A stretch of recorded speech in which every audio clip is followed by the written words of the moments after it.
여러분 반갑습니다. 저는 LA에 있는 새한교회를 섬기고 있는 정세훈 목사라고 합니다. 저는 이 시간에 야곱에 관해서 묵상을 하고 있는데요. 오늘은 6번째 시간입니다. 창세기 28장 10절로 22절의 말씀을 가지고 평안이 돌아오기 위하여 라는 제목으로 하나님의 말씀 같이 묵상하기 원합니다.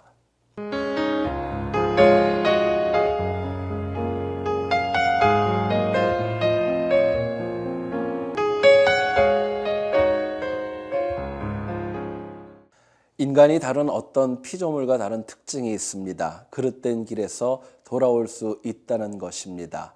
그러나 동물들은 그릇된 길임을 깨닫지도 못하고 그렇기 때문에 돌아올 수 없습니다.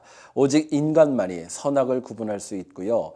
이 길이 아니다 싶으면 돌아올 수 있는 것입니다. 사람이 사람답게 살기 위해서 반드시 돌아가야 될 곳이 있습니다. 바로 하나님의 품이고 하나님을 향하는 삶의 태도입니다. 오늘 본문에서 야곱이 장자권의 축복을 받은 다음에 이제 밧단 아람을 향하여서 가는 여정이 그려져 있습니다. 아무도 없이 홀로 정말 돌베개를 베고 유숙하는 아픔과 쓰라린 경험을 하게 됩니다. 그러나 야곱의 마음에는요, 그냥 완전히 떠나는 것이 아니었습니다. 언젠가는 이곳으로 내가 돌아올 것이다. 마음에 소망이 있었습니다. 그리고 20년의 시간이 지난 다음에 야곱은 다시 가나안 땅으로 돌아올 수 있었습니다. 야곱이 하란 땅에서 있으면서 많은 것을 얻었습니다. 4명의 아내를 얻었고 12명의 자녀들을 얻었고 많은 재산을 얻었지만 하란은 그가 정착할 땅이 아니었습니다. 하나님의 은혜를 누리고 하나님의 약속을 받기 위해서는 가나안 땅으로 돌아와야 했던 것입니다. 우리의 삶도 마찬가지입니다. 우리의 삶이 온전한 평안을 누리기 위해서는 하나님께로 돌아와야 마땅합니다. 오늘 본문을 통해서 우리가 어떻게 하면 하나님께로 평안이 돌아올 수 있을까? 주님이 주시는 메시지를 같이 한번 나누어 보기를 소원합니다. 첫 번째입니다. 우리가 평안이 돌아오기 위해서는요, 우리의 심령 가운데 깨달음이 있어야 된다. 저희들에게 도전합니다.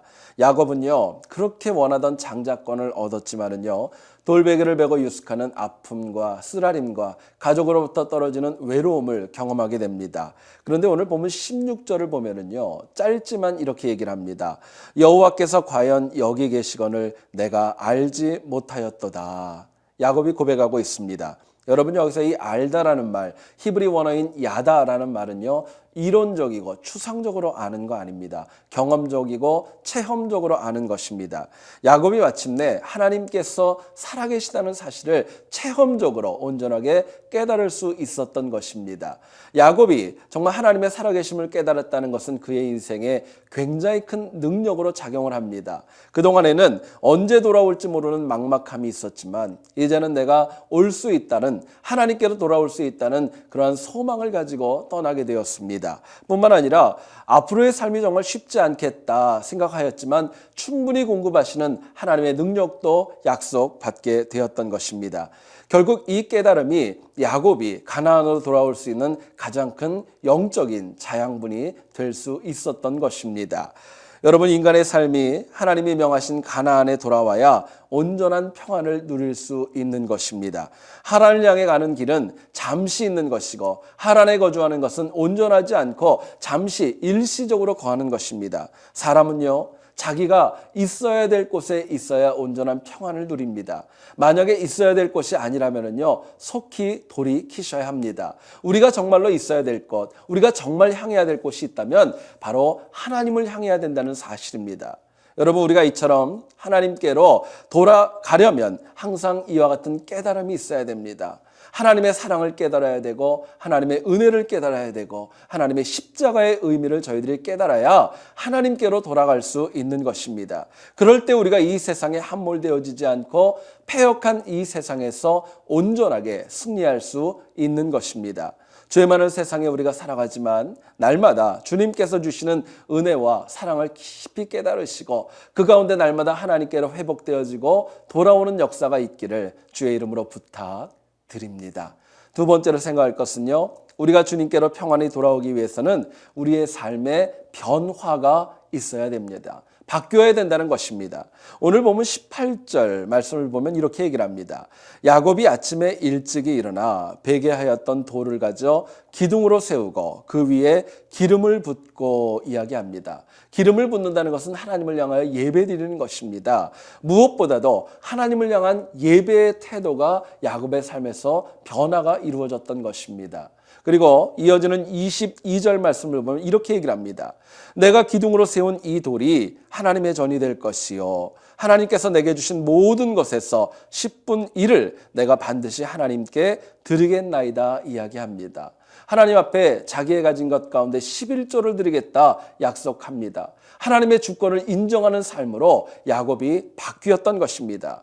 여러분, 야곱이 훗날 20여 년의 시간을 보내고 하란에서 가나안으로 돌아올 수 있었던 이유가 있다면 이처럼 온전한 하나님을 향한 변화가 이루어졌기 때문이었습니다.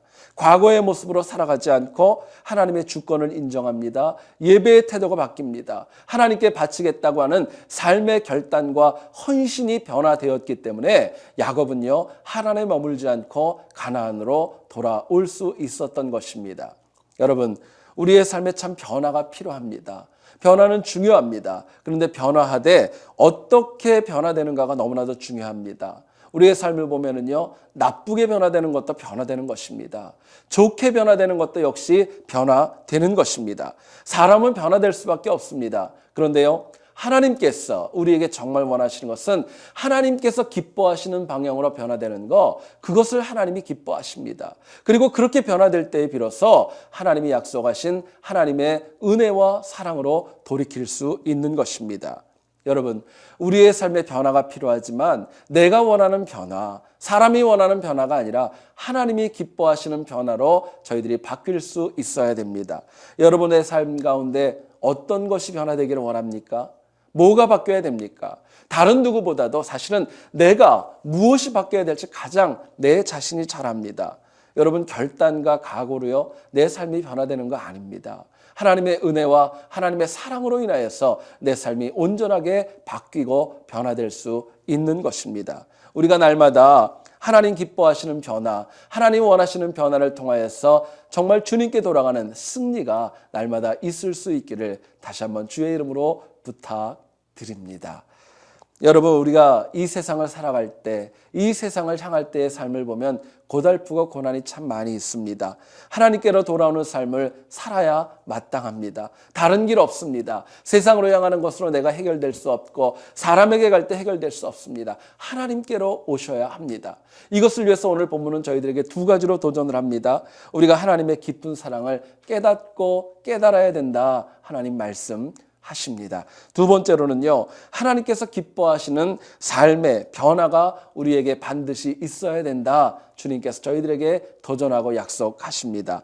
여러분, 그래서 우리가 세상이 아닌 하나님께서 주시는 은혜, 하나님께로 돌아와서 그분이 우리에게 누리게 하시는 그 은혜를 날마다 풍성히 경험할 수 있기를 다시 한번 주의 이름으로 간절히 축원드립니다. 제가 기도하겠습니다. 하나님, 참으로 고맙고 감사합니다. 우리가 이 땅을 살아가야 되지만 이 땅은 우리가 영원히 살 곳이 아니라 정말 우리가 돌아가야 될 곳은 하나님의 품이고 하나님의 나라임을 저희들이 고백합니다. 이것을 위해서 날마다 우리가 주님의 말씀 가운데 깨달음이 있게 하여 주시옵소서. 그 깨달음을 가지고 날마다 살게 하시고 뿐만 아니라 변화가 있되 내가 기뻐하는 변화가 아니라 세상이 기뻐하는 변화가 아니라 하나님께서 기뻐하시는 변화의 삶이 될 수 있도록 인도하여 주시옵소서. 그래서 우리가 이 세상에 함몰되어지지 않고 하나님께로 돌아가는 승리가 날마다 있도록 주여 도와주시옵소서. 감사드리며 예수님의 이름으로 기도드렸사옵나이다. 아멘.